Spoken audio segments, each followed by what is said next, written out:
राजस्थान की रेत केवल मरुस्थल नहीं है, यह मिट्टी, वीरता, शौर्य और मातृत्व के अमर इतिहासों से भरी हुई है।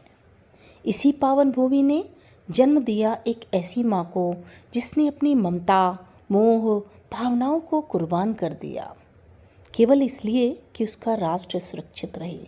उसका नाम था पन्ना धाय।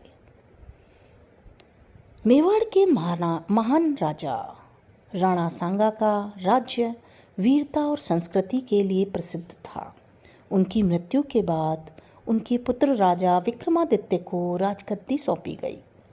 विक्रमादित्य साहसी नहीं था, परंतु क्रोधी और स्वभावी था, जिसके कारण प्रजा और दरबारी दोनों ही असंतुष्ट थे।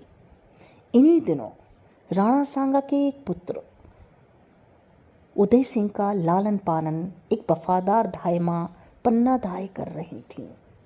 पन्ना के लिए उदय सिंह सिर्फ एक राजकुमार नहीं थे, वह उनका अपना पुत्र था। पन्ना अपने सगे बेटे चित्तर सिंह के साथ ही उदय सिंह को भी माँ की तरह पाल रही थी। उनकी गोद में एक राजवंश पल रहा था, लेकिन उन्हें क्या पता था कि एक दिन उन्हीं की ममता को एक भयानक परीक्षा से गुजरना होगा। राजमहल में राणा सांगा के रिश्तेदार बनवीर नाम का एक महत्वाकांक्षी सेनापति भी था। बनवीर राणा सांगा की उपेक्षा का शिकार था और उसके मन में गद्दी को लेकर लालच भी था। विक्रमादित्य की कमजोरियों का फायदा उठाकर बनवीर ने राजमहल में षड्यंत्र रचा। एक दिन क्रोध में आकर राजा विक्रमादित्य की हत्या कर देता है और अब उसकी नज़र थी राजगद्दी के एकमात्र उत्तराधिकारी राणा उदय सिंह पर।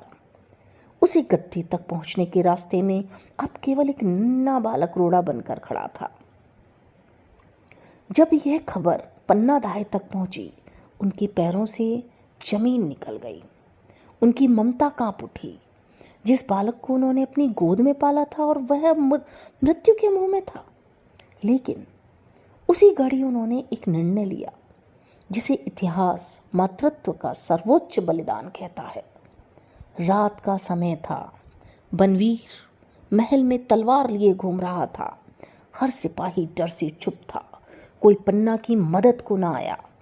पन्ना धाय ने नन्हे उदय सिंह को बांस की एक टोकरी में रखा, ऊपर हरी सब्जियां, कपड़े ढके और अपने विश्वास पात्र सेवकों के साथ जंगल की ओर भिजवा दिया।